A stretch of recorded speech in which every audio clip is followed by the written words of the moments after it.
शैतानुर्रजीम बिस्मिल्लाहिर्रहमानिर्रहीम। अस्सलाम वालेकुम डियर स्टूडेंट्स। आज हमने एमडी कैट का टेस्ट नंबर 37 ये last super grand test discuss करना है बेटा जी। तो सुपर ग्रैंड टेस्ट आपके दो हैं, जिसमें अब ये 37th है, लास्ट वन। तो इसमें पहला सवाल अगर आप देखो बेटा, name the quantity which can be measured by using the base units. नीचे चार ऑप्शंस गिवन है, आपने बताना है किस क्वांटिटी के base units kilogram metre square पर सेकंड क्यूब है। तो बेटा ये तो आसान सी बात है, आप चारों के जो है वो बेस यूनिट्स निकाल के देख लो और आप देखोगे कि पावर के बेस यूनिट जो है वो यही बनेंगे। पावर जो है वो बेसिकली क्या होती है, W/T, और जो वर्क है उसके बेस यूनिट्स क्या होते हैं, किलोग्राम मीटर स्क्वायर पर सेकंड स्क्वायर, और टाइम के सेकंड है। तो इस तरह से ये किलोग्राम मीटर स्क्वायर और पर सेकंड क्यूब यहाँ पे पावर के बेस यूनिट्स बनेंगे। बाकियों के ये नहीं बनेंगे। जो वर्क है उसके तो किलोग्राम मीटर स्क्वायर पर सेकंड स्क्वायर होंगे, और वेट के जो है वो न्यूटन के बराबर ही आएंगे ना, किलोग्राम मीटर पर सेकंड स्क्वायर। इसी तरह से बाकियों को भी आप देख सकते हो। तो इसमें करेक्ट आंसर बेटा बीटा बनता है। The percentage error in the measurement of mass, mass की जो परसेंटेज एरर है या परसेंटेज अनसर्टेनिटी इन मैस जो है वो हमारे पास 2% है।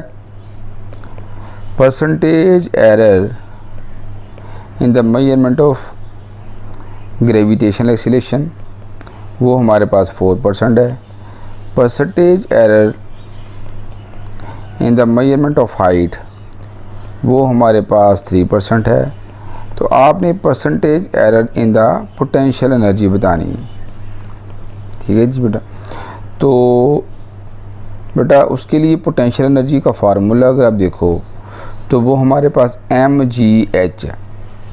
तीनों जो क्वांटिटीज़ हैं मल्टीप्लाई हो रही हैं, और मल्टीप्लिकेशन से अगर रिज़ल्ट आ रहा हो तो उस केस में जो फाइनल रिज़ल्ट होता है उसकी जो परसेंटेज एरर है वो तमाम क्वांटिटीज़ की परसेंटेज एरर्स को ऐड करके हासिल होती है।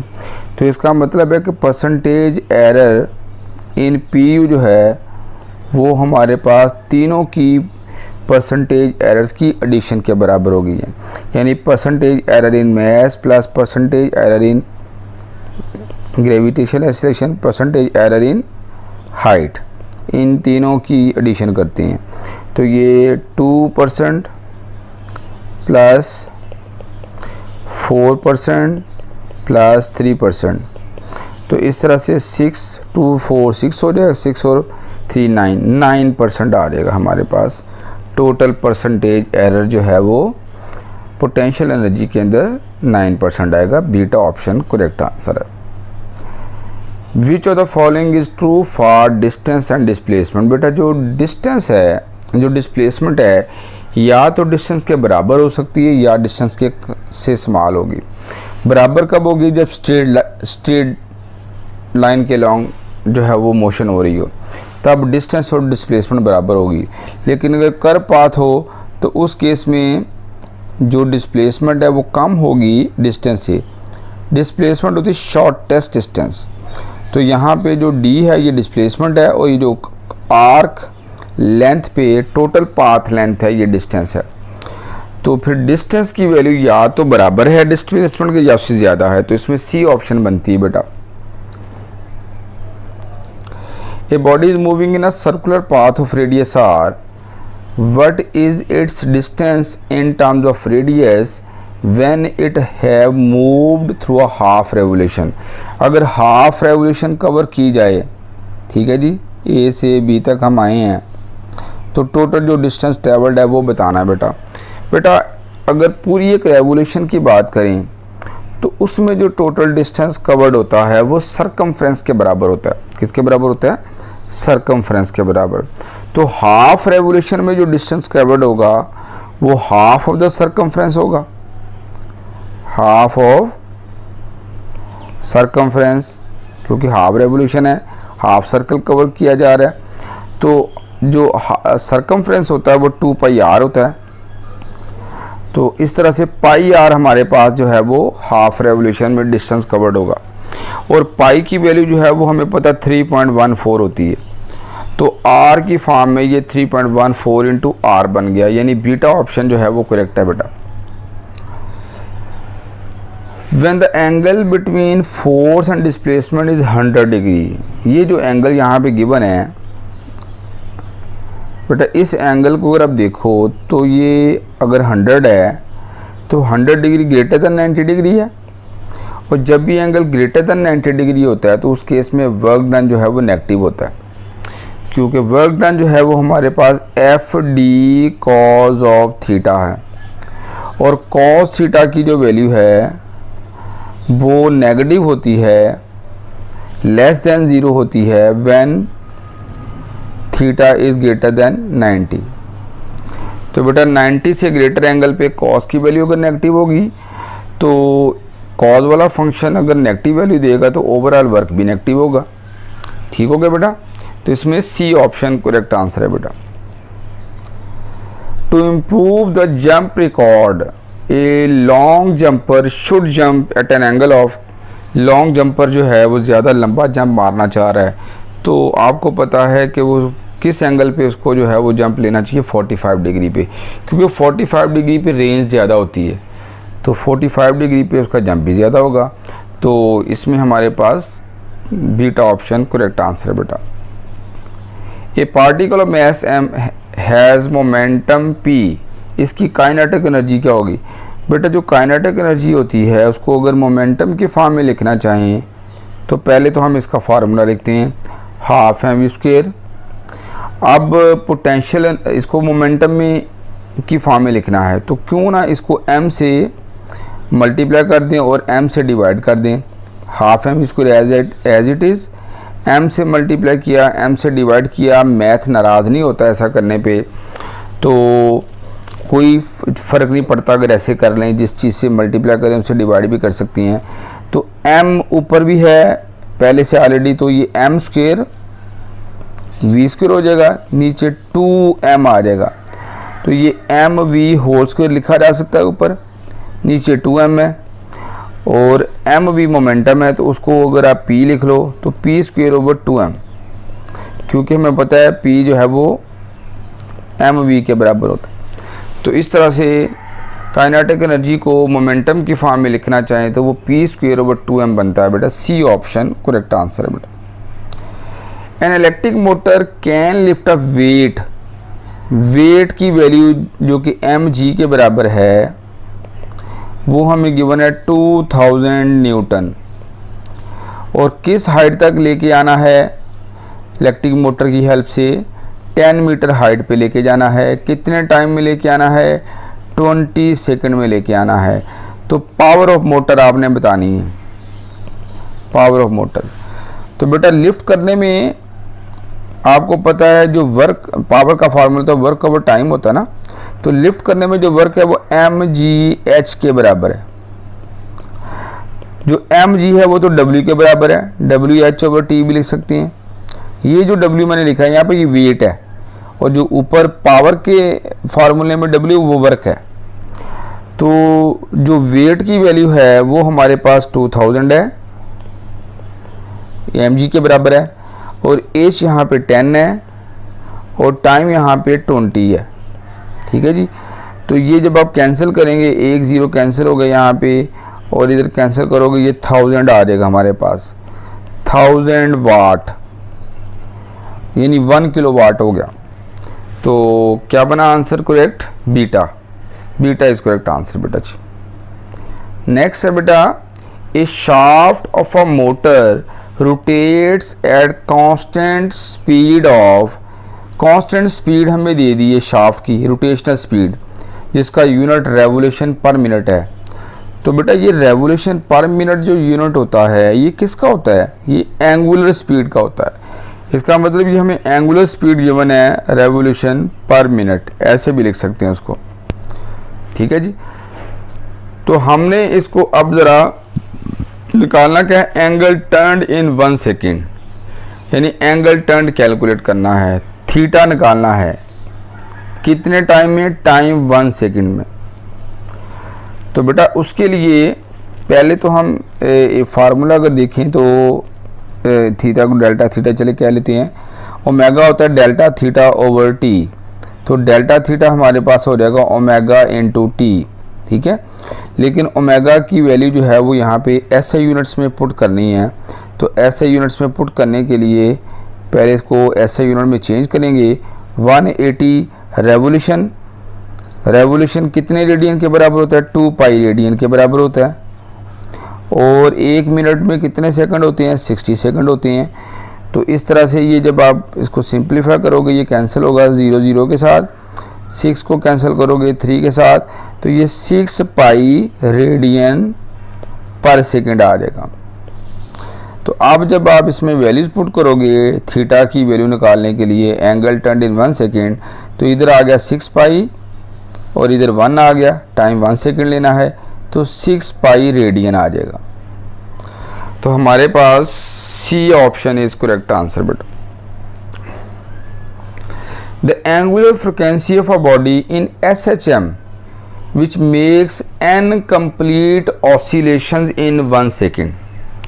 बेटा सबसे पहली बात तो ये कि अगर SHM मोशन हो रही है तो 1 सेकंड में जितनी भी ऑसिलेशंस होती हैं उन्हें आप फ्रीक्वेंसी कहते हो। Number of oscillations completed in 1 second is called linear frequency, जैसे आप f से ज़ाहिर करते हो। तो यहाँ पे जो f की वैल्यू है वो n के बराबर है, n ऑसिलेशंस कंप्लीट हो रही है ना, n वाइब्रेशन या n ऑसिलेशंस पर सेकंड है, ठीक है। तो फ्रीक्वेंसी जो लीनियर फ्रीक्वेंसी उसकी वैल्यू fn है, fn के बराबर है। हमें एंगुलर फ्रीक्वेंसी पूछी जा रही है, ओमेगा बताना है। तो बेटा जो ओमेगा होता है वो हमने पढ़ा हुआ है 2 पाई f के बराबर होता है, तो f की जगह पे आप n पुट कर सकते हो, तो 2 पाई n, और एंगुलर फ्रीक्वेंसी का यूनिट क्या होता है, रेडियन पर सेकंड, तो 2 पाई n रेडियन पर सेकंड, ये हमारे पास करेक्ट आंसर है बेटा। तो बीटा करेक्ट आंसर बना।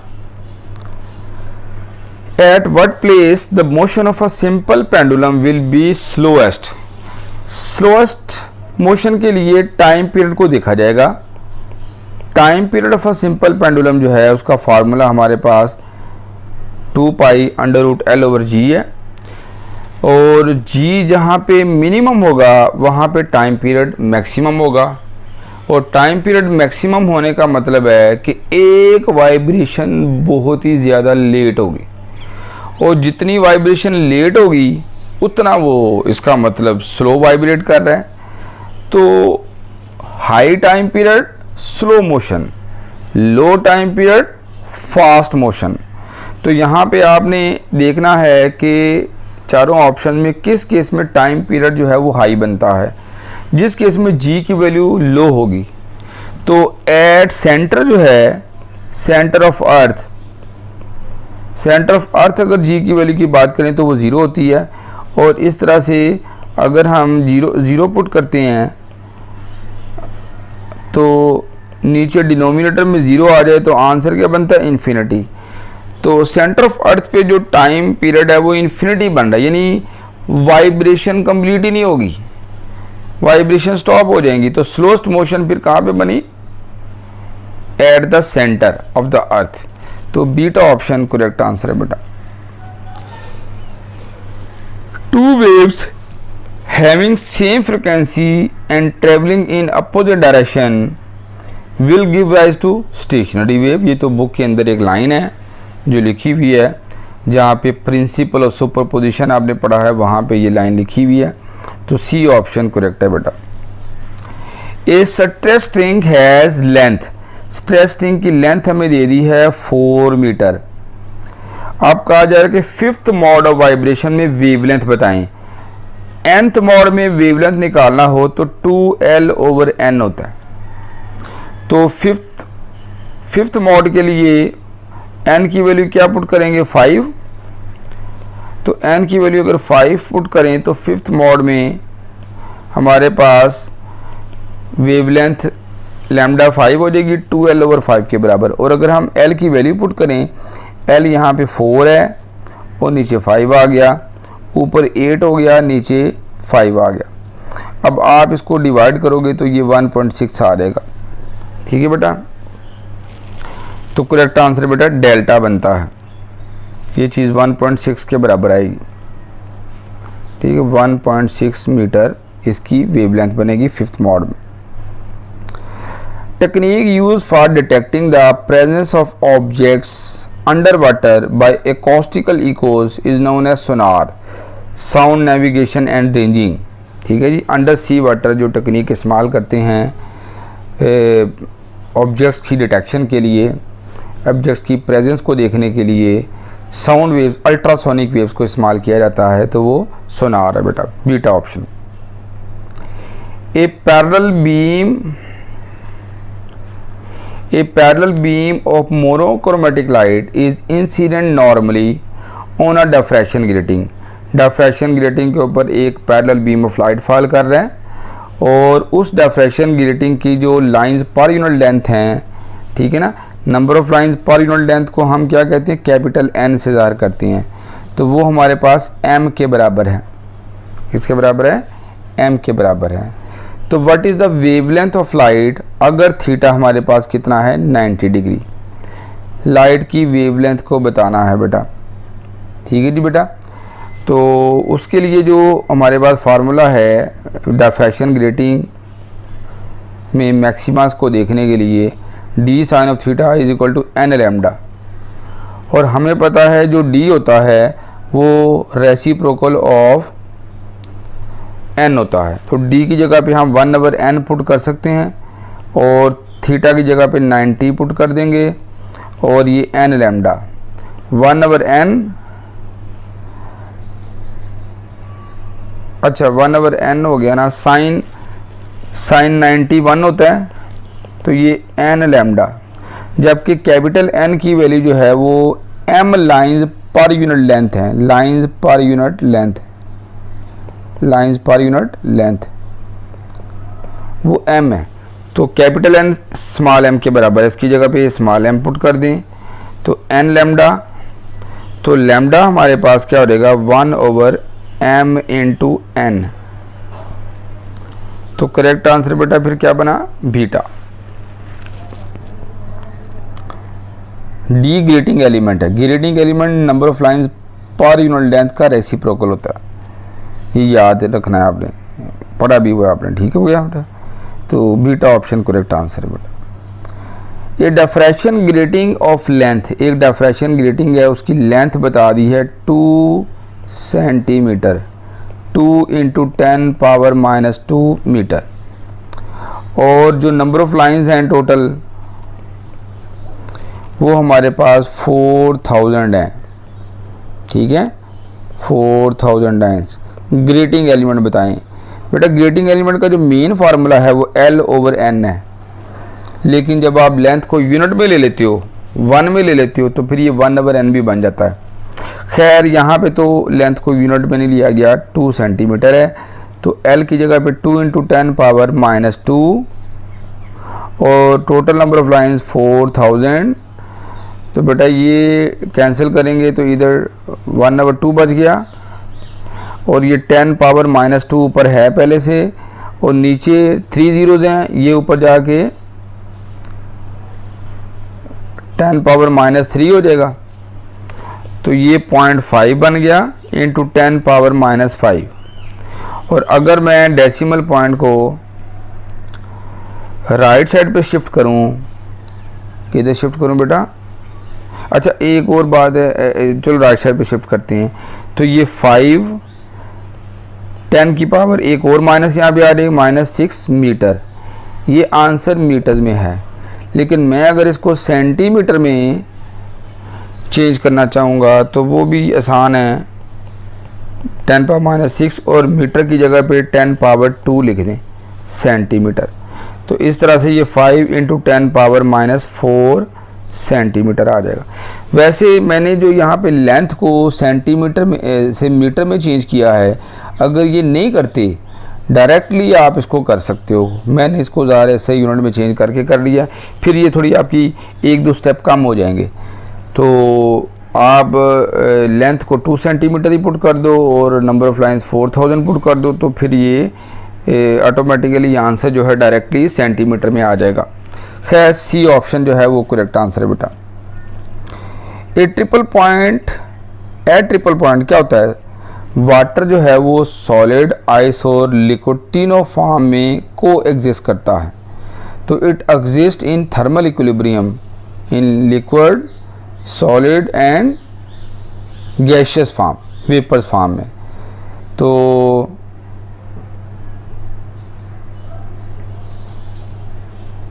ठीक है ना, सॉलिड आइस, लिक्विड वाटर और water vapours, they will coexist in thermal equilibrium. तो सी ऑप्शन इसमें करेक्ट आंसर है बेटा।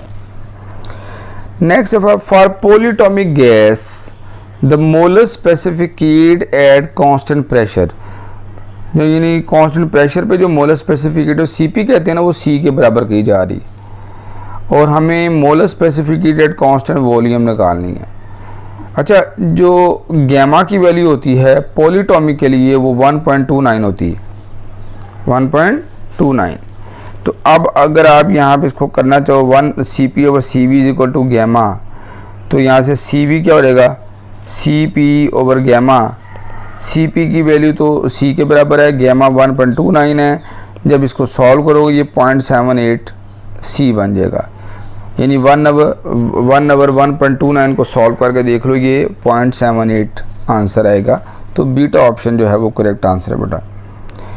The potential at a point due to charge is 9 volt, यानी पोटेंशियल पॉइंट चार्ज की वजह से 9 वोल्ट है। ठीक है, उस वक़्त जब कोई डिस्टेंस आर है, ठीक है, किसी भी पॉइंट चार्ज का पोटेंशियल निकालना हो तो KQ ओवर R होता है। ठीक है ना, KQ ओवर R, और यहाँ पे इसकी वैल्यू 9 के बराबर है, KQ ओवर R। ठीक हो गया। अब कहा जा रहा है कि अगर डिस्टेंस को 3 टाइम्स कर दिया जाए तो पोटेंशियल पे क्या फ़र्क पड़ेगा? पोटेंशियल को V डैश कर लें, KQ ओवर 3R। तो ये जो 3 है इसको शुरू में लिख लो, KQ ओवर R। तो 1 ओवर 3 KQ ओवर R जो है वो तो हमारे पास 9 के बराबर है। तो इस तरह से 3 वोल्ट आंसर आ जाएगा। तो अगर डिस्टेंस को 3 टाइम्स करेंगे तो पोटेंशियल 1/3 हो जाएगा, क्योंकि पोटेंशियल डिस्टेंस के इन्वर्सली प्रोपोर्शनल है। आसान सी ज़बान में तो ऐसे भी किया जा सकता है, अगर आप कॉमन सेंस को यूज़ करो तो फिर भी मैथमेटिकली मैंने कर दिया कि अगर देखें तो पोटेंशियल और डिस्टेंस का इन्वर्स रिलेशन है। अगर आप पोटेंशियल को यहाँ पे डिस्टेंस को 3 टाइम्स करोगे पोटेंशियल 1/3 हो जाएगा, और 9 का 1/3 क्या बनता है? 3 वोल्ट बनता है। तो beta option is correct answer बेटा। If a unit charge is taken from one point to another point over an equipotential surface, बेटा जो इक्विपोटेंशियल सरफेस होती है, जैसे ये मैंने कोई फर्श का सरफेस बनाई है, ये इक्विपोटेंशियल सरफेस है। इक्विपोटेंशियल सरफेस ऐसी सरफेस होती है जिसके हर पॉइंट पे पोटेंशियल कांस्टेंट होता है। क्या होता है बेटा? Potential constant. जो पोटेंशियल, फर्ज करो मैं 2 पॉइंट ले लेता हूँ A और B पे, तो जो पोटेंशियल A पे है वही पोटेंशियल B पे है। तो इस तरह से इन दोनों पॉइंट्स के दरमियान जो पोटेंशियल का डिफरेंस है वो 0 बनेगा। ठीक है, तो हमें ये बताना है यहाँ पे कि अगर हम एक पॉइंट से दूसरे पॉइंट तक यूनिट चार्ज को लेके जाते हैं तो वर्क डन जो है वो क्या होगा?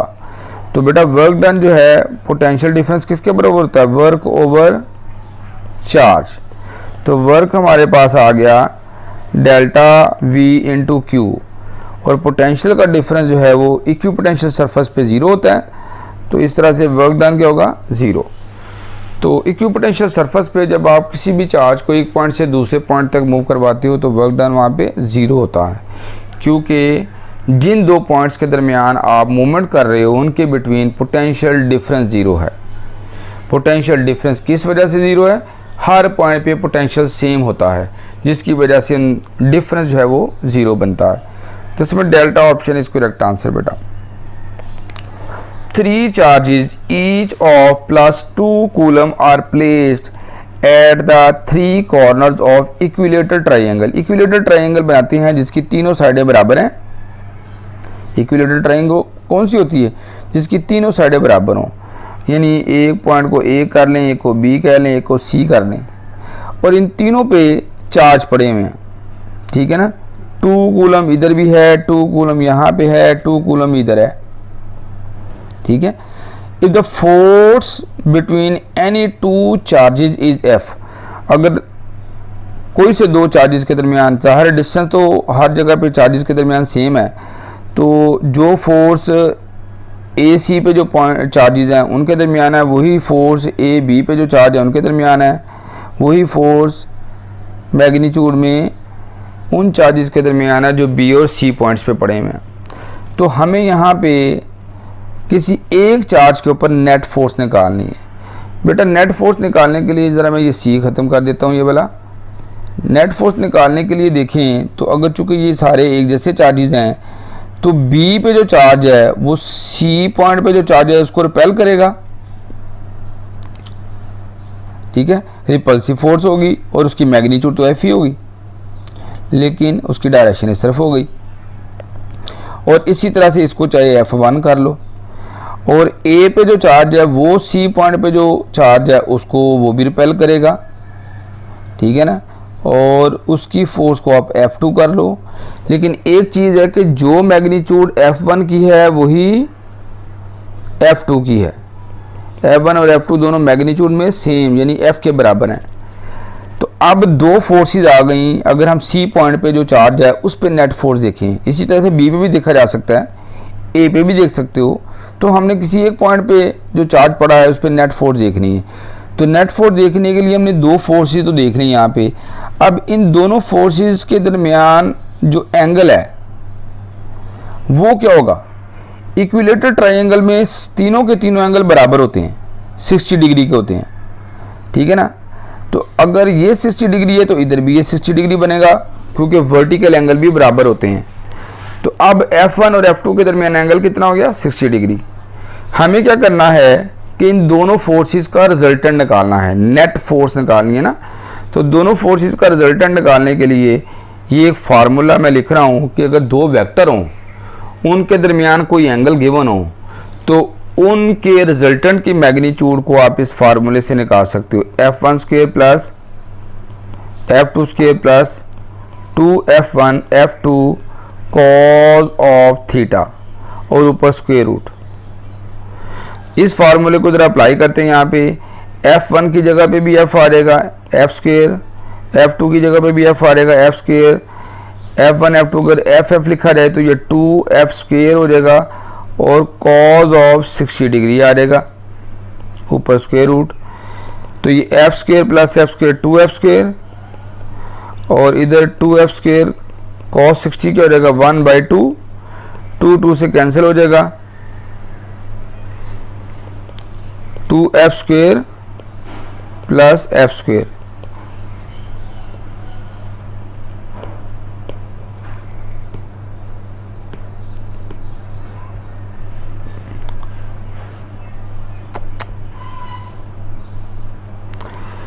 ठीक हो गया बेटा। तो 2F स्क्वायर और ये ऊपर स्क्वायर रूट भी है, ठीक हो गया बेटा। तो ऊपर स्क्वायर रूट भी है। तो ये क्या बन जाएगा अब आपके पास? 3F square square root. तो F स्क्वायर का जो स्क्वायर है उस स्क्वायर रूट के साथ कैंसिल होगा, √3 इंटू F। F तो स्क्वायर रूट से बाहर आ जाएगा लेकिन √3 रहेगा। तो हमारे पास जो आंसर बनता है वो तो यहाँ पे क्या बन रहा है? बीटा, और गलती से यहाँ पे अल्फा लगा दिया गया है। तो बीटा इज करेक्ट आंसर बेटा। ठीक हो गया बेटा। इसके बाद नेक्स्ट देखें, 2 capacitors of capacitances C1 and C2 are connected in parallel. 2 capacitors parallel लगा दिए हैं। तो बेटा जब 2 कैपेसिटर आप पैरेलल लगाते हैं, उसको किसी बैटरी के साथ आपने लगा दिया, तो दोनों के क्रॉस पोटेंशियल क्या होगा? सेम होगा जो बैटरी का है, लेकिन चार्ज जो है वो डिवाइड हो जाएगा। एक तरफ चार्ज Q1, एक तरफ चार्ज Q2। आपने यहाँ पे चार्जेस की रेशो को बताना है। तो बेटा Q equal to C V होता है ना, तो अगर कैपेसिटेंस C1 है तो चार्ज Q1 है, अगर कैपेसिटर C2 है तो चार्ज Q2 है। अब इनकी V सेम होगा दोनों पे, तो अगर मैं इनकी रेशो लूँ तो ये V से कैंसिल हो जाएगा, तो C1 ओवर C2 आ जाएगा। तो चूँकि Q और C आपस में यहाँ पे प्रोपोर्शनल हैं, जो रेशो चार्जेस की होगी वही रेशो कैपेसिटेंसेस की होगी। तो बीटा ऑप्शन करेक्ट आंसर है बेटा इसमें। What voltage drop will be there across 1 kilowatt electric heater, यानी इलेक्ट्रिक हीटर की पावर दे दी है 1 किलोवाट 1000 वाट, ठीक है। और उसकी अगर रेजिस्टेंस की वैल्यू जो है हीटर की, जब वो हॉट फॉर्म में है, अगर वो 40 ओम है, तो बताएं वोल्टेज ड्रॉप क्या होगा। तो बेटा इसके लिए फार्मूला हमने पढ़ा हुआ है V square over R. V square जो है वो पी आर के बराबर होगा और वी हो जाएगा P R square root. P की वैल्यू हमारे पास यहाँ पे 1000 है और आर की वैल्यू हमारे पास यहाँ पे 40 है, तो ये टोटल जो है ये 40,000 बन जाएगा। 40,000 इसका स्क्वायर रूट लें तो 4 का स्क्वायर रूट 2 हो जाएगा और 4 जीरो का स्क्वायर रूट है तो 2 जीरो रह जाएंगे, तो वोल्टेज बाकी कितना बचेगा 200। तो 40,000 का स्क्वायर रूट जो है वो 200 बनेगा। तो इस तरह से करेक्ट आंसर डेल्टा बनता है बेटा। एक copper wire has a resistance of 10 ओम, एक कॉपर वायर है जिसकी रेजिस्टेंस जो है वो 10 ओम है। इट इज स्ट्रेच्ड, इसको स्ट्रेच किया जा रहा है, such that its length is doubled, length double हो गई है। तो स्पेसिफिक रेजिस्टेंस पे क्या फ़र्क पड़ेगा बेटा। जो स्पेसिफिक रेजिस्टेंस है बेसिकली रेजिस्टिविटी का दूसरा नाम स्पेसिफिक रेजिस्टेंस है। तो बेटा जो रेजिस्टिविटी है वो तो लेंथ के चेंज होने के साथ चेंज नहीं होती, लेंथ एरिया पे डिपेंड ही नहीं करती, वो तो नेचर ऑफ मटेरियल पे डिपेंड करती है। तो ऐसे केस में हमारे पास रेजिस्टिविटी जो है दैट रिमेन्स अनचेंज। तो इनमें चूँकि 5 ओम 40 ओम 10 ओम लिखा हुआ है, तो रेजिस्टिविटी की तो वैल्यू गिवन ही नहीं है। तो रेजिस्टिविटी यहाँ पे उसके लिए अगर बात करेंगे तो करेक्ट आंसर नन बनेगा, कि लिखना चाहिए था अनचेंज। जो उसकी इनिशियल वैल्यू होगी वही फाइनल वैल्यू होगी। लेकिन बाज़ बच्चे ये ना समझे कि इनिशियल वैल्यू यहाँ पे रेजिस्टिविटी की 10 ओम है, वो रेजिस्टिविटी की वैल्यू नहीं, वो रेजिस्टेंस की है। रेजिस्टेंस 10 ओम है और वो चेंज हो जाएगी और वो 4 टाइम्स हो जाएगी। यानी अगर रेजिस्टेंस के ऊपर फोकस करेंगे तो वो 4 टाइम्स होके 40 ओम बन जाएगी। कितनी हो जाएगी 40 ओम। रेजिस्टेंस 40 ओम होगी लेकिन रेजिस्टिविटी जो है वो अनचेंज होगी। तो बेटा इसमें delta option correct answer. A wire of resistance R is cut into 4 equal parts. Wire के जब 4 हिस्से बना देंगे तो ईच पार्ट जो है उसकी रेजिस्टेंस क्या हो जाएगी, सॉरी यहाँ पे ईच पार्ट जो है उसकी रेजिस्टेंस को हम R डैश कर लेते हैं, वो R ओवर 4 हो जाएगी, क्योंकि रेजिस्टेंस जो है वो लेंथ के डायरेक्टली प्रोपोर्शनल है। अगर लेंथ के 4 हिस्से कर दिए हैं तो ईच पार्ट लेंथ का 1/4 हो गया, तो रेजिस्टेंस भी 1/4 हो जाएगी। अब ये जो 4 पार्ट बनाए हैं इनको पैरेलल कनेक्ट कर दिया जाए तो बताएं कॉम्बिनेशन की इक्विवेलेंट रेजिस्टेंस क्या होगी। बेटा पैरेलल कॉम्बिनेशन में इक्विवेलेंट रेजिस्टेंस आइडेंटिकल अगर रजिस्टर हो तो क्या तरीका है, R डैश ओवर N।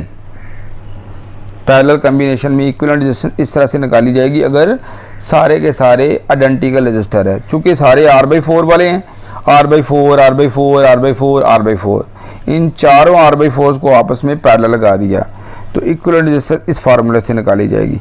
तो R डैश की वैल्यू पुट कर दें R/4 और N यहाँ पे कितने पार्ट्स बनाए हैं 4, तो इधर 4 आ जाएगा, तो ये R ओवर 16 बन जाएगा। तो C ऑप्शन जो है वो करेक्ट आंसर बेटा। 2 long straight parallel wires held vertically have equal but opposite current as shown in figure। यानी दो पैरेलल वायर्स हैं, वर्टिकली हैं और उनमें करंट इक्वल लेकिन अपोजिट है। Which of the following effect will be observed, कौन सा इफेक्ट ऑब्जर्व होगा? आपने बताना है एक्स वाई जी पे जो मैग्नेटिक फील्ड है उनको कंपेयर करना है। ठीक है बेटा, तो सबसे पहले तो अगर आप देखो राइट हैंड रूल अप्लाई करो तो एक्स पे बेसिकली फोकस करते हैं। एक्स पे अगर जो लेफ्ट साइड की वायर है इस पे अगर राइट हैंड रूल लगाएं और थंब चूंकि करंट ऊपर की तरफ है तो थंब को ऊपर की तरफ करें, फिंगर्स की जो कर्लिंग है इसके सराउंडिंग में वो मैग्नेटिक फील्ड की डायरेक्शन देगी। और आप देख रहे हो कि एक्स पॉइंट पे जो फील्ड है वो इनटू द बोर्ड जा रही है। एक्स पॉइंट पे लेफ्ट साइड की जो वायर है उसकी फील्ड इनटू द बोर्ड जा रही है और वाई पॉइंट पे इसकी जो लेफ्ट साइड की वायर है उसकी field out of the board आ रही है, फिंगर्स की कर्लिंग अगर देखें तो। इसी तरह से राइट साइड की जो वायर है उस पर अगर आप राइट हैंड रूल अप्लाई करोगे, थंब नीचे करोगे और फिंगर्स की कर्लिंग आपको फील्ड की डायरेक्शन देगी। तो राइट साइड की जो वायर है उसकी फील्ड जो है वो एक्स पॉइंट पे किधर आ रही है, वो हमारे पास इनटू द बोर्ड जा रही है। ठीक है, और जी पॉइंट पे वो आउट ऑफ द बोर्ड आ रही है। तो आप ये देख रहे हो कि अच्छा, इसके अलावा जो लेफ्ट साइड की जो वायर है, लेफ्ट साइड की जो वायर है, ठीक है, इसकी अगर फील्ड देखें राइट साइड पे जी पॉइंट पे तो वो इनटू द बोर्ड होगी। और जो राइट साइड की वायर है उसकी फील्ड अगर आप लेफ्ट साइड पे वाई पॉइंट पे देखो तो वो भी इनटू द बोर्ड होगी यहाँ पे। तो साइडों पे जो फील्ड्स हैं दोनों की ये आपस में अपोजिट आ रही हैं, यानी कैंसिल आउट होंगी। दोनों पॉइंट्स पे फील्ड वीक हो जाएगी, वाई और जी पे फील्ड वीक हो जाएगी, जबकि एक्स जो पॉइंट है वहाँ पे दोनों वायर्स की जो फील्ड है वो एक ही डायरेक्शन में है, इनटू द बोर्ड है, तो वो एड अप होंगी। तो स्ट्रॉन्ग फील्ड कहाँ पे फिर हो जाएगी? एक्स पॉइंट पे। तो इसमें करेक्ट आंसर फिर बेटा क्या बनेगा कि magnetic field at X is stronger than that at Y and जी। तो अल्फा ऑप्शन इसमें करेक्ट आंसर बनता है बेटा। सही हो गया बेटा जी। If a conventional electric current flows from left to right in a wire as shown in figure, what is the direction of magnetic field at point P? बेटा कन्वेंशनल डायरेक्शन ऑफ करंट जो है वो, चूँकि current जो है वो left to right जा रहा है तो इसमें जो फील्ड लाइंस हैं वो सर्कुलर फॉर्म में बनेंगी और राइट हैंड रूल के मुताबिक जो है वो जो ऊपर वाला पॉइंट अगर लेते हो उसमें field out of the board होगी और जो नीचे वाला पॉइंट होगा उसमें फील्ड इनटू द बोर्ड होगी। राइट हैंड रूल अप्लाई करके चेक कर सकते हो आप। थंब को आप राइट साइड पे करो, फिंगर्स की कर्लिंग आपको बताएंगी कि अपर पॉइंट पे जो फील्ड है वो आउट ऑफ द बोर्ड आ रही है और जो बॉटम पॉइंट है उसकी तरफ फील्ड इनटू द बोर्ड आ रही है। तो हमें यहाँ पे पी पॉइंट जो कि बॉटम पॉइंट है तो उस पे जो फील्ड है वो इनटू द पेपर बन रही है, इनटू द बोर्ड बन रही है। तो सी ऑप्शन करेक्ट आंसर है बेटा।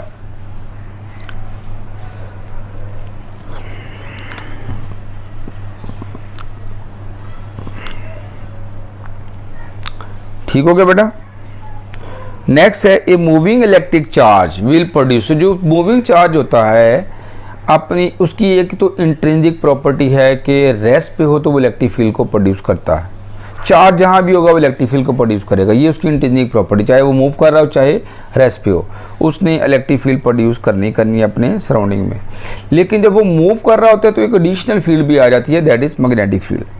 तो मूविंग चार्ज जो है वो फिर इलेक्ट्रिक फील्ड के साथ साथ मैग्नेटिक फील्ड को भी प्रोड्यूस करता है। तो इसमें बीटा ऑप्शन जो है वो हमारी करेक्ट ऑप्शन है बेटा। A solenoid and a bar magnet are placed near each other, यानी ये हमारे पास फर्ज करो सोलेनॉइड है, ठीक है, और इधर एक बार मैग्नेट है। बार मैग्नेट का नॉर्थ पोल जो है वो सोलेनॉइड की तरफ मूव करवाया जा रहा है, तो फ्लक्स में चेंज आएगी तो इस सोलेनॉइड के अंदर मैग्नेटिक फील्ड इंड्यूस करंट आएगा। उस इंड्यूस करंट की डायरेक्शन को बताना है तो उसके लिए बेटा लेंज लॉ अप्लाई करते हैं कि अगर आप देखो तो जो बार मैग्नेट जब सोलेनॉइड की तरफ मूव करवाएंगे तो फ्लक्स इंक्रीज होगा, फ्लक्स इंक्रीज होगा। तो लेंज लॉ कहता है कि इंड्यूस करंट ऐसे प्रोड्यूस होता है कि वो उस चेंज को अपोज करता है जिसने उसको प्रोड्यूस किया। तो चेंज यहाँ पे क्या है, चेंज हमारे पास जो है वो क्या चेंज है, यहाँ पे चेंज है कि फ्लक्स का इंक्रीज होना। तो इंड्यूस करंट अपनी फील्ड जनरेट करेगा जो बिल्कुल इस बार मैग्नेट की फील्ड के अपोजिट होगी, यानी लेफ्ट साइड पे होगी, ठीक है, ताकि ये फील्ड उसको अपोज करके फ्लक्स को इंक्रीज होने से रोके। तो इस तरह से आपने लेंज लॉ के अंदर जो अपोजिंग वाली बात है उसका यूज़ किया और उसकी बेस पे सोलेनॉइड के अंदर जो इंड्यूस करंट आया उसकी मैग्नेटिक फील्ड की डायरेक्शन का पता लगा लिया। और अगर हमें मैग्नेटिक फील्ड की डायरेक्शन का पता चल जाए तो हम आसानी से राइट हैंड रूल अप्लाई करके करंट की डायरेक्शन को देख सकते हैं। तो अब अगर आप थंब को सोलेनॉइड की जो मैग्नेटिक फील्ड है जो लेफ्ट साइड पे है उस तरफ कर दें तो फिंगर्स की जो कर्लिंग है वो आपको सोलेनॉइड के अंदर करंट की डायरेक्शन को बताएगी। सोलेनॉइड के अंदर जो इंड्यूस करंट है उसकी डायरेक्शन का पता चलेगा। और अगर आप व्यू कर रहे हो बार मैग्नेट की साइड से तो आप देख सकते हो कि फिंगर्स की जो कर्लिंग है वो एंटी क्लॉकवाइज हो रही है। कैसी हो रही है बेटा, anti clockwise.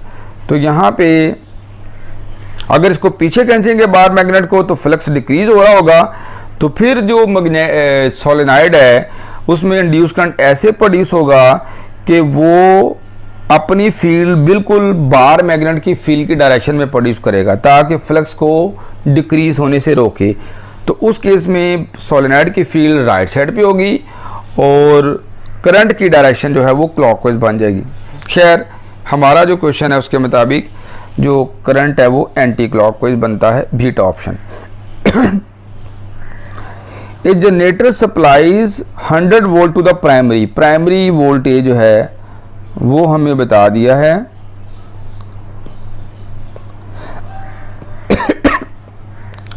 Primary voltage Vp 100 volt है। और अगर प्राइमरी टर्न्स जो है वो Np 50 हैं और सेकेंडरी टर्न्स Ns 500 हैं, तो सेकेंडरी वोल्टेज बताना है। तो ट्रांसफार्मर इक्वेशन अप्लाई होगी Vs over Vp is equal to Ns over Np, पढ़ी हुई ना बेटा। तो ये Vs जो है ये Ns over Np into Vp, इसमें आप वैल्यूज पुट कर दो। Ns 500 है, Np 50 है और Vp की वैल्यू जो है वो 100 है, ठीक है। अब ये एक ज़ीरो कैंसिल हो जाएगा, 5 को कैंसिल करोगे तो यहाँ पे 10 आ जाएगा। तो ये हमारे पास 1000 वोल्ट बन रहा है। तो सेकेंडरी के अक्रॉस जो वोल्टेज है वो 1000 वोल्ट बनेगा। ये स्टेप अप ट्रांसफार्मर है जी, क्योंकि सेकेंडरी के टर्न ज़्यादा हैं, ठीक है। और वैसे भी देख सकते हो सेकेंडरी के टर्न कितने टाइम ज़्यादा हैं, हमारे पास 10 टाइम ज़्यादा हैं। तो वोल्टेज भी 10 टाइम ज़्यादा होगा सेकेंडरी के अक्रॉस। तो 100 का 10 टाइम्स क्या बनेगा, 1000 ही बनेगा। ये कॉमन सेंस से आप इसको कर सकते हो। तो alpha option is correct answer बेटा। Transformer will work on AC only, transformer का जो वर्किंग प्रिंसिपल है वो म्यूचुअल इंडक्शन है। और म्यूचुअल इंडक्शन तो होती उस वक्त है जब एक कॉइल में करंट चेंज हो और दूसरे कॉइल में इंड्यूस EMF प्रोड्यूस होगी। लेकिन अगर आप DC देते हो प्राइमरी कॉइल को तो वो तो DC करंट है, वो तो फिक्स करंट है, वो तो चेंजिंग करंट नहीं होगा। तो अगर वो करंट चेंज नहीं होगा तो सेकेंडरी में वोल्टेज प्रोड्यूस नहीं होगा, पावर ट्रांसमिट नहीं होगी। तो ट्रांसफार्मर हमेशा जो है वो AC पे वर्क करता है। ठीक हो गया बेटा, इसमें अल्फा ऑप्शन करेक्ट आंसर है। The young modulus of the elasticity is Y, यानी यंग मॉडुलस की वैल्यू बता दी है Y है। अगर फोर्स को इंक्रीज किया जा रहा है such that extension produce becomes double, इतनी फोर्स बढ़ाई है कि एक्सटेंशन क्या हो गई है, एक्सटेंशन डबल हो गई है। तो बताओ इस केस में यंग मॉडुलस की वैल्यू पे क्या फ़र्क पड़ेगा।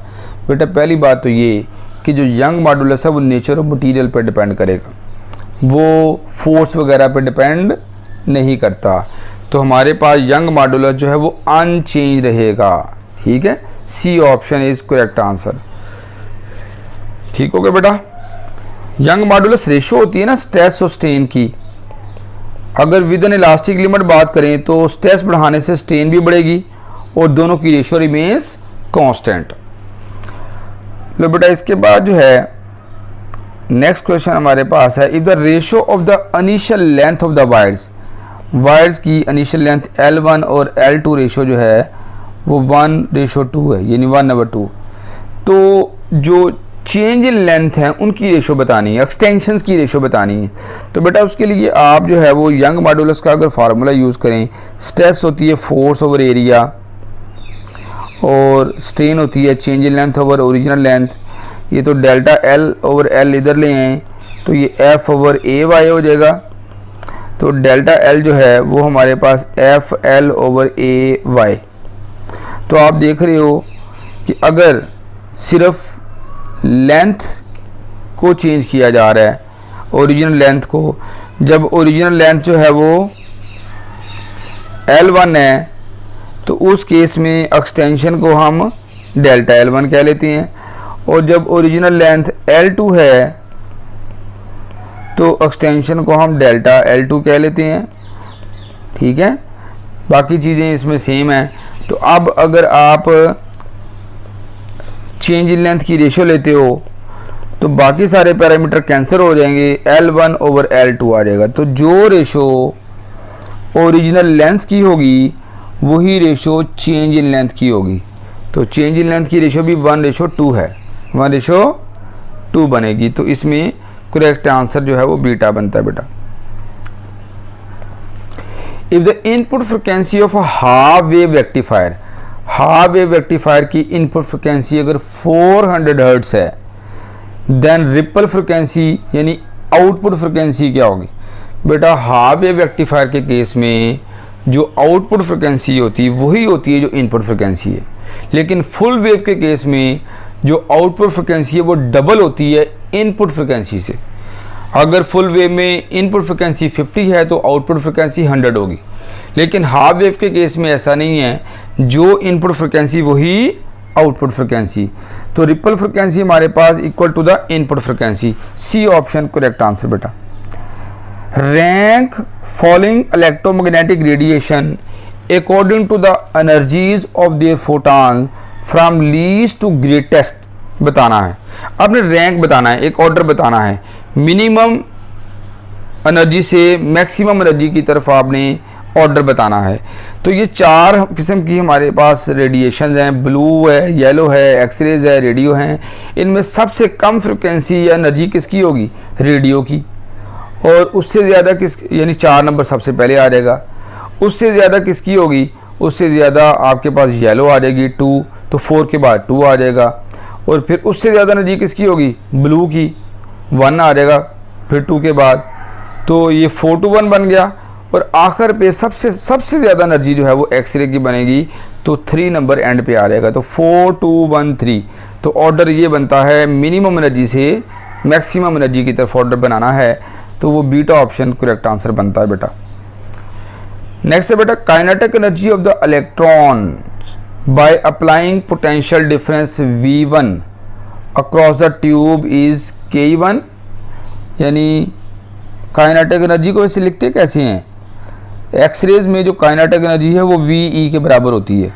अगर हमारे पास जब वोल्टेज V1 है तो काइनेटिक एनर्जी K1 है, जब वोल्टेज V2 है तो काइनेटिक एनर्जी जो है वो K2 है। हमें काइनेटिक एनर्जीज की रेशो बतानी है, तो ये तो आसान सी बात है, चूँकि वोल्टेज और काइनेटिक एनर्जी एक दूसरे के डायरेक्टली प्रोपोर्शनल है। जो रेशो वोल्टेजेस की होगी वही रेशो काइनेटिक एनर्जीज की होगी, यानी 2:3 बनेगी बेटा। तो ये अल्फा ऑप्शन करेक्ट आंसर है बेटा। इसके बाद है electron in the conduction band. Conduction band के अंदर जो इलेक्ट्रॉन होता है, जैसे जैसे इलेक्ट्रॉन हाई एनर्जी स्टेट में जाता है तो उसकी एनर्जी बढ़ रही होती है। तो कंडक्शन बैंड तो मोस्ट हाईएस्ट बैंड है ना, तो इसका मतलब वहाँ पे जो इलेक्ट्रॉन है उसकी एनर्जी सबसे ज़्यादा होगी, वैलेंस बैंड के लिहाज से भी ज़्यादा होगी। तो कंडक्शन बैंड में जो electron it has higher energy than the electron in the valence band. C option correct answer है बेटा। The activity of the radiation source is measured activity mean rate of decay, rate of decay को आप activity कहते हैं, और उसका unit जो है वो इन चारों में जो है वो बनता है क्यूरी। जो ऐसा यूनिट है वो डीपीएस है, डिसइंटीग्रेशन पर सेकंड, डिसइंटीग्रेशन पर सेकंड, डिसइंटीग्रेशन पर सेकंड, ठीक है। इसको डीपीएस भी कहते हैं, जो कि बैकरल के बराबर लेते हैं। इसको हम किसके बराबर लेते हैं? बैकरल। तो ऐसा यूनिट एक्टिविटी का बैकरल है या डीपीएस है, ठीक है। तो क्यूरी एक अदर यूनिट है। एक क्यूरी में कितने बैकरल होते हैं वो आपने पढ़ा हुआ है, 3.70 इंटू 10 पावर 10 बैकरल या डिसइंटीग्रेशन पर सेकेंड, ठीक हो गया बेटा। तो क्यूरी इज नॉट ऐसा यूनिट। एक्टिविटी के वाले से बात करें तो करेक्ट आंसर डेल्टा बन गया बेटा। 15/16 of a radio active substance decay in 1 year, एक साल में, टोटल टाइम हमें दे दिया एक साल। एक साल का मतलब 12 मंथ। 12 मंथ में कितने रेडियो एक्टिव एटम जो है वो डिके हो जाते हैं? 15/16। तो अनडिकेड निकालना हो वो कितने होंगे? अनडिकेड को आप n से ज़ाहिर करते हो, तो वो कैसे निकाले जा सकते हैं? जितने भी ओरिजिनल एटम्स हैं, अगर n0 हैं, उसमें से जो डिके हो रहे हैं 15/16 उसको माइनस कर दो। तो ये डिकेड जब माइनस हो जाएंगे ओरिजिनल में से, तो बाकी अनडिकेड रह जाएंगे, तो 1/16 रह जाएंगे, ठीक हो गया बेटा। ये हमने अनडिकेड एटम्स की तादाद निकाल ली है। हमें हाफ लाइफ निकालनी है। क्या निकालनी है? Half life. तो अनडिकेड एटम्स जो है वो यहाँ पे इसको ऐसे भी लिखा जा सकता है 2⁴ n0, ठीक हो गया। लेकिन हमें पता है कि जो अनडिकेड एटम्स हैं उसके लिए फार्मूला, जनरल फार्मूला 1/2n है इंटू n0। तो इन दोनों को अगर कंपेयर करें तो number of n, small n जो है ये नंबर ऑफ हाफ लाइफ्स हैं। तो नंबर ऑफ हाफ लाइफ्स कितनी नजर आ रही हैं? 4 आ रही हैं। 4 हाफ लाइफ्स में जो है वो 15/16 एटम्स डिके हो जाएंगे और 1/16 बाकी रह जाएंगे। ये हमने नंबर ऑफ हाफ लाइफ्स निकाली। अब आसानी से आप हाफ लाइफ को निकाल सकते हो। जो नंबर ऑफ हाफ लाइफ्स होती हैं वो कैसे निकाली जाती हैं? टोटल टाइम को हाफ लाइफ से डिवाइड कर दो, और अगर हाफ लाइफ को लिखना चाहो तो टोटल टाइम को नंबर ऑफ हाफ लाइफ से डिवाइड करना पड़ेगा। टोटल टाइम हमारे पास 12 मंथ है और नंबर ऑफ हाफ लाइफ 4 हैं। ये जब आप कैंसिल करेंगे तो 3 मंथ आ जाएगी आपके पास। हाफ लाइफ कितनी बनेगी? 3 मंथ। अल्फा ऑप्शन जो है वो करेक्ट आंसर है बेटा।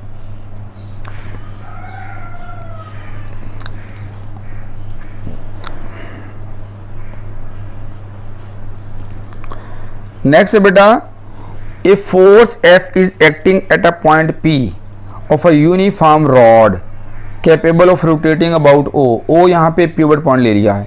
What is the turning effect? बेटा एक बार ये जो थीटा साइड पे बन गया, ये थीटा इस जगह पे बना हुआ है, ठीक है। तो अब आपने यहाँ पे टर्निंग इफेक्ट को बताना है। तो टर्निंग इफेक्ट के लिए जो हमारा डिस्टेंस OP है, इसके परपेंडिकुलर फोर्स का पार्ट निकालना है। तो उसके लिए चूँकि यहाँ पे जो एंगल है वो वर्टिकल लाइन के साथ दिया है, तो उसी को रेफरेंस लाइन मानेंगे और उसको रेफरेंस लाइन मानते हुए इसके कंपोनेंट्स बनाएंगे। रेफरेंस लाइन के सिमत में जो कंपोनेंट होता है वो कॉस कंपोनेंट होता है और उसके जो परपेंडिकुलर कंपोनेंट होता है वो साइन कंपोनेंट होता है। तो बताएं F साइन ऑफ थीटा और F cos of theta force के 2 कंपोनेंट बन गए। इन दोनों में से कौन सा कंपोनेंट है जो OP length of the rod के परपेंडिकुलर है, उसी को हम मल्टीप्लाई करके OP के साथ टार्क निकालेंगे। तो F कॉज ऑफ थीटा जो है ये OP के परपेंडिकुलर है, जबकि F sine of theta OP के पैरेलल है। तो टर्निंग इफेक्ट जो है फोर्स इनटू मोमेंट आर्म, तो फोर्स और मोमेंट आर्म दोनों परपेंडिकुलर होते हैं। तो perpendicular part of force F cos of theta आ गया और मोमेंट आर्म यहाँ पे OP बनेगा। तो इस तरह से जो टर्निंग इफेक्ट है वो हमारे पास डेल्टा ऑप्शन बनती है। ये थोड़ी सी एक मिस्टेक है, थीटा जो है वो पता नहीं आपको जब पेपर मिला तो उसमें थीटा साइड पे है या वहाँ फिगर के अंदर बनाया हुआ है, लेकिन मैंने आपको बता दिया कि असल में थीटा मैंने ये वर्टिकल लाइन के साथ दिखाया हुआ है, ठीक है ना। अगर तो नीचे हो फिर तो सानी कोई इशू ही नहीं है, फिर तो एफ डी साइन, फिर तो O P into F sine of theta बन जाएगा, फिर तो जो नॉर्मल टार का फार्मूला है साइन फंक्शन ही आएगा। अगर आर और पी के दरमियान एंगल होगी, आर और एफ के दरमियान एंगल गिवन हो, किसके दरमियान, आर और एफ के दरमियान, ठीक है, तो तब तो हमेशा टॉर्क के अंदर साइन आएगा। लेकिन अगर कोई और रेफरेंस लाइन बना ली है जिसके साथ एंगल गिवन है, तो फिर उसके अकॉर्डिंगली आपको कंपोनेंट्स बना के देखना पड़ेगा। तो इसमें डेल्टा ऑप्शन है बेटा। The relation between the disintegration constant lambda and the half life of a radioactive substance. बेटा जो हाफ लाइफ होती है वो हमारे पास होती है 0.693 ओवर लैम्डा, और ये जो 0.693 है ये नेचुरल लॉग ऑफ 2 के बराबर है, ठीक है। वो आप देख सकते, लैम्डा इधर अगर ले आओ तो t into lambda is equal to ln of 2, ऐसे भी लिखा जा सकता है। ये आप याद रख लो कि 0.693 जो है वो बेसिकली नेचुरल लॉग ऑफ 2 है। नेचुरल लॉग ऑफ 2 की वैल्यू ही पुट की हुई है, जब इसको हाफ लाइफ को ड्राइव करते हैं ना तो उसमें ln ऑफ 2 आता है और उसी की वैल्यू पुट करके हाफ लाइफ का ये फार्मूला बनाया जाता है। तो इस तरह से बेटा इसमें सी ऑप्शन जो है वो करेक्ट आंसर है। तो बेटा ये था आपका लास्ट और full and final test complete हो गए। अब आप लोग एफर्ट करो, मेहनत करो, अल्लाह ताला आप लोगों को कामयाब करे। नूर वाले अगर कोई आगे फर्दर क्रैश प्रोग्राम बनाते हैं तो उसको ज्वाइन करो, और मैक्सिमम प्रैक्टिस की ज़रूरत है। जितनी ज़्यादा प्रैक्टिस करोगे उतना ज़्यादा इम्प्रूव करते जाओगे। तो बेस्ट ऑफ लक बेटा, अल्लाह हाफिज़।